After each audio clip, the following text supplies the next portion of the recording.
Oke, baik. Selamat pagi, selamat siang, selamat sore, selamat malam buat kita semua.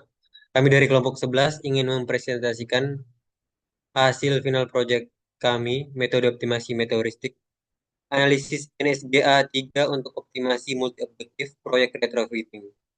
Ini ada saya, Gregory Feni Putra, dengan NRP 19. Dan saya Arya Alfani, NRP terakhir 041.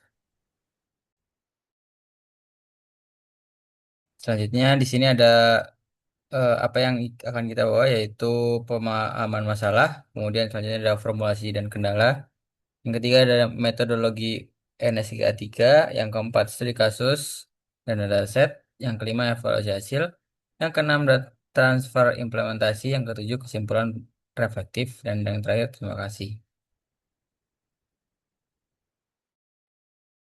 Oke, selanjutnya ada pemahaman masalah. Di sini proyek retrofitting di kawasan padat India. Proyek retrofitting atau peremajaan renovasi bangunan di kawasan padat penduduk. Studi kasus dari Gwalior, India. Masalah utama itu menyeimbangkan sumber daya terbatas dengan kebutuhan renovasi yang kompleks. Model R, model yang dipakai adalah Resource Constraint Time Cost Quality Trade-off Optimization Model. Di sini ada 7 aspek. Yang pertama aspek struktural, kedua aspek elektrikal, ketiga aspek plumbing, keempat aspek HVAC, kelima aspek proteksi kebakaran, keenam aspek insulasi, tujuh aspek finishing. Oke, mengapa kita memakai multi objektif? Mengapa harus memakai multi objektif optimization? Karena masalah ini melibatkan tiga tujuan yang saling bertentangan, conflicting objektif, sehingga tidak mungkin diselesaikan dengan metode single objektif.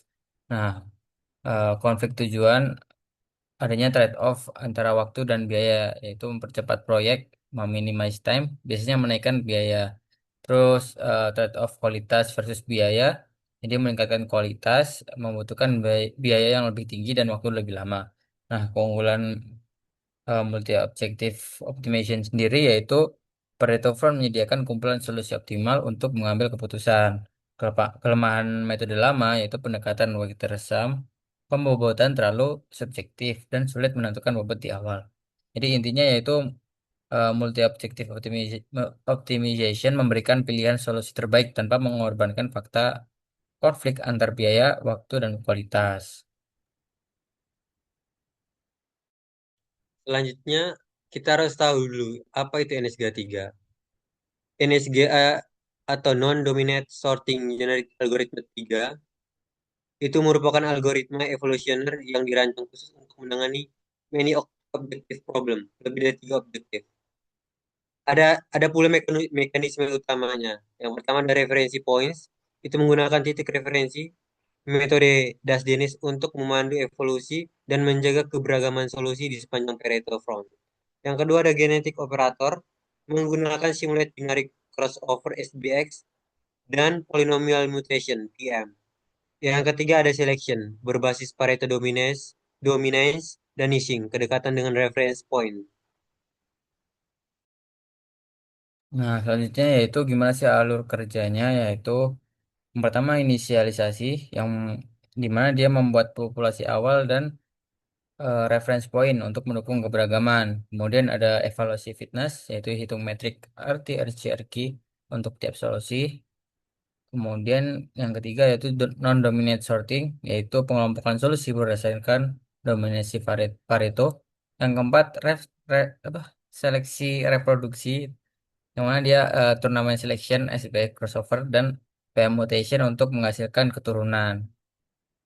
Nah, yang kelima replacement berbasis reference point, yang mana memilih solusi baru menggunakan reference point untuk menjaga keberagaman. Dan yang terakhir itu iterasi hingga konversi, yang mana di step ini kita ulangin terus sampai evaluasi, sorting, seleksi, dan replacement sampai kriteria berhenti terpenuhi.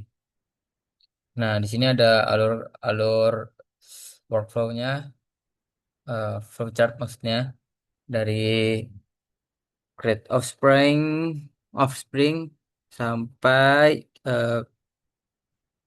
dari start initiate populating sampai selesai, sampai end. Di sini bisa dilihat sendiri. Tapi intinya seperti saya jelaskan. Selanjutnya,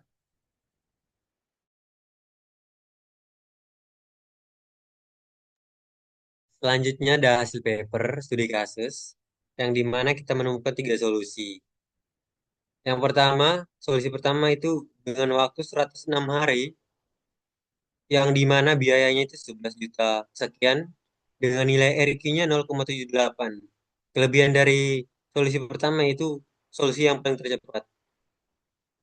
Kemudian ada solusi yang kedua, di sini tulisannya pagar 4 dengan lama waktu 118 hari dengan total biayanya itu 9 juta sekian. Nilai RQ-nya itu 0,85. Di sini kelebihannya itu merupakan solusi dengan kualitas tertinggi. Kemudian solusi yang ketiga, di sini solusinya pagar 12 dengan waktunya 140 hari, biayanya 8 juta sekian, nilai RQ-nya 0,74. Kelebihan dari solusi ini yaitu solusi yang paling termurah. Kesimpulannya, jika semakin cepat waktu maka biayanya semakin tinggi. ya maksudnya pagar tadi iterasi ke pertama menghasilkan seperti ini, iterasi keempat sampai iterasi 12. Nah, yang diambil 1, 4, 12. Karena ya seperti itu. Oke, kelebihan, kekurangan, dan kelemahan. Kelebihan, kekurangan, dan evaluasi.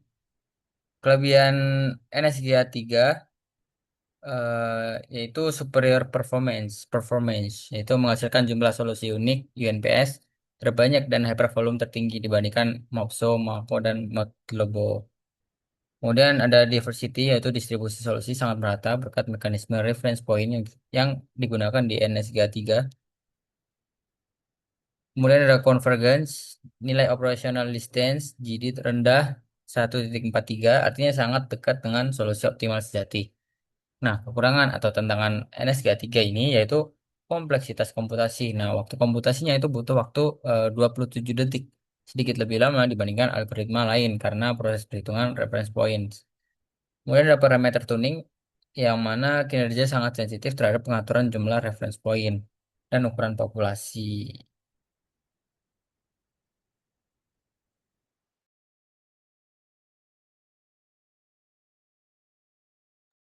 Selanjutnya ada penerapan pada kasus lain.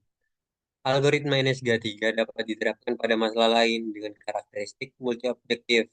Yang pertama ada supply chain management, itu meminimalkan biaya dan waktu kirim versus memaksimalkan level layanan. Yang kedua ada portofolio investasi, memaksimalkan return versus meminimalkan risiko. Yang ketiga ada vehicle routing atau logistik, yaitu meminimalkan jarak dan bahan bakar versus memaksimalkan kepuasan pelanggan.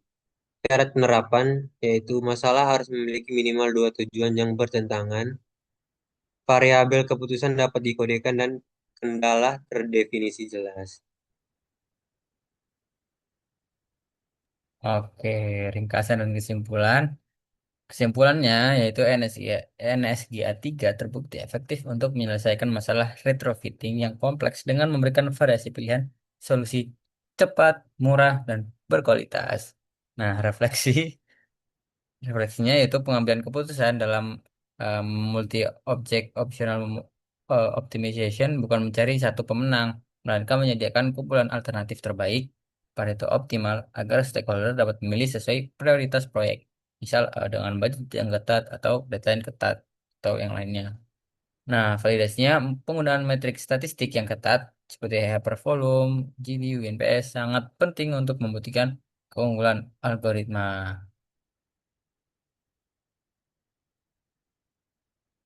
Oke, Oke, selanjutnya kita akan ke demo. Tapi sebelumnya kita tutup dulu. Sekian presentasi dari kami. Apa ada salah? Kami memohon maaf. Maaf, Dan apa ada saya pertanyaan? Silakan komen di bawah. komen di bawah. Oke, Assalamualaikum warahmatullahi wabarakatuh. Jadi kali ini saya akan mendemonstrasikan implementasi algoritma NSGA 3 untuk menyelesaikan masalah optimasi renovasi rumah. Bayangin kita punya rumah, pengen kita renovasi, terus biar hemat energi kita punya banyak pilihan kayak ganti AC, sistem pemanas, jendela, sampai kepercayaan. Nah, masalahnya kita menghadapi tiga tujuan yang saling bertentangan atau multi objektif. Nah, kita ingin renovasinya cepat dengan waktu minim, kita ingin biayanya murah, biaya minimum, tapi kita juga ingin rumahnya jadi sangat hemat energi atau efisiensi maksimum. Nah, karena ada tiga tujuan, NSGA 2 mungkin kurang efektif, jadi kita menggunakan NSGA 3.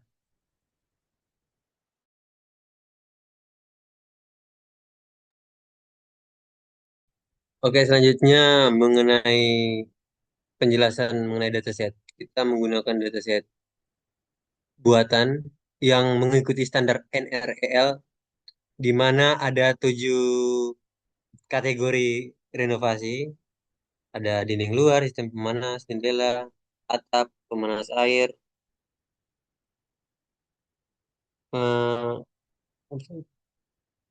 kerapatan udara, pencahayaan. Dari ketujuh kategori itu ada 3 option. Option standar di optional. Option satu itu untuk premium. Eh, salah deh. Cuk.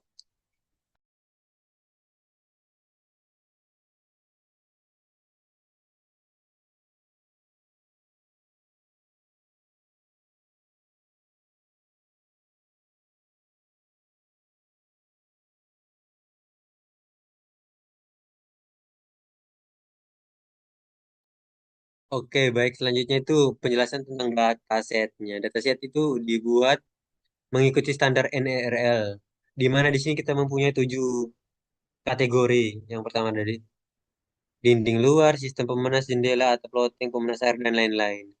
Dari setiap kategori itu memiliki 3 option. Optional itu tuh tidak melakukan apa-apa. Option satu itu standar, option 2 itu premium. Next, ini bisa dilihat ya. Nah, tuh. Oke, kemudian di sini adalah jantung kodenya yaitu kelas NR retrofit problem. Jadi kami mendefinisikan 7 variabel keputusan di sini. Tadi mana ya? Ini di sini. Ini nvar 6 cat di sini dalam kategori 1 7. Kemudian n jawab petitif yaitu opsinya tadi yaitu ada 3. Kemudian yang menarik yaitu ada fungsi evaluate di sini. Algoritma akan mencoba kombinasi acak lalu kita hitung total biaya dan waktunya. Karena algoritma genetika standarnya mencari nilai minimize atau kecil, sedangkan nilai efisiensi kita ingin nyari nilai yang terbesar yaitu maximize. Jadi di sini untuk average efisiensi eh, kita kalikan dengan -1. Jadi kayak mencari negatif terkecil sama dengan mencari positif terbesar. Itu. Oke, selanjutnya di bagian konfigurasi NSGA 3. Di sini kita menggunakan algoritma NSGA 3 dengan iterasinya itu 100, kemudian menggunakan sampling integer random sampling, crossovernya SBX, mutasinya APN. Lanjut. Oke, setelah itu adalah eksekusi, di mana kita akan nge-run semuanya ya. Di sini run all. Oke, nah setelah di run, ini dia menjalankan optimasi dengan 100 iterasi tadi. Kemudian kita di sini ada bagian analisis solusi ekstrim, yang mana hasilnya kayak ini solusi paling murah yaitu dengan total biaya $4.700, estimasi waktu 3 hari, tapi skor energinya yaitu 22/100 atau 22%. Ini standar semua. Kemudian kita solusi paling mahal atau solusi paling mahal. Kemudian di sini ada cek apakah yang paling mahal adalah paling efisiensi. Nah, biasanya itu iya, tapi belum tentu. Nah, tapi di kasus ini solusi dengan efisiensi tertinggi dan sama dengan solusi termahal di sini. Jadi dengan 29.400 biaya waktu 20 hari, kita mendapatkan energi 87/100 atau 87%. Sini ada plot Paretonya seperti ini, kurang lebih. Ya mungkin sekian. Sekian dari demo kode kita. Mungkin bila ada kurang atau salahnya codingan atau salahnya saya dan teman saya, boleh di komen atau dimaafkan. Wassalamualaikum warahmatullahi wabarakatuh.